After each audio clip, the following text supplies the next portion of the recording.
Ladies and gentlemen, it's your old buddy Blackhawk Mark, and I've got a really cool one for you today. This particular box is from 1919 to 1920, and check it out. How cool is that? It's a wooden box.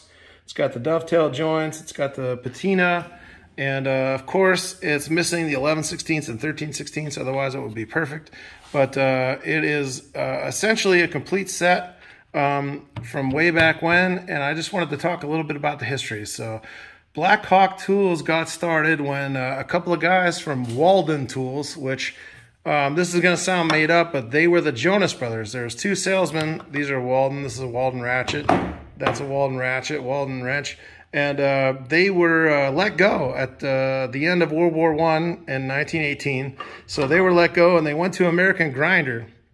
And they told American Grinder, hey, here's the deal. Walden Tools is coming out with this revolutionary new idea where instead of having like one size be attached to a drive tool like this, where this is 7/8 and that's attached to the drive tool, they're going to make them separate, where you could just have all the sockets separately and one drive tool. And so they said, well, we'll teach you the secrets of that. We'll teach you the secrets of the ratchet. And they did just that. And the ratchet ended up being really crummy. It's a 911 ratchet, which not a lot of them exist because they were so crappy. You can see it's already like separating out. So this is sort of rare, even though the sockets themselves are pretty common, because it's one of those things where they were so well built that, you know, a lot of them survived.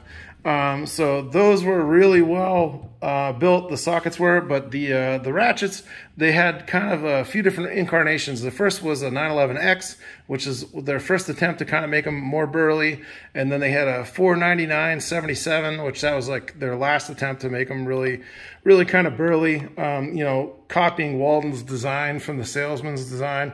And then what happened, and a lot of people don't realize this, is a couple of guys from Blackhawk, one guy was a salesman and one guy was an engineer, said, hey man, you know, I'm designing all this new stuff and we're making a bunch of money.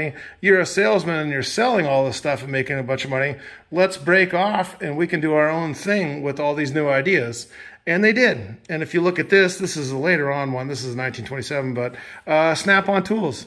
The two guys that founded Snap-on Tools both worked for Blackhawk.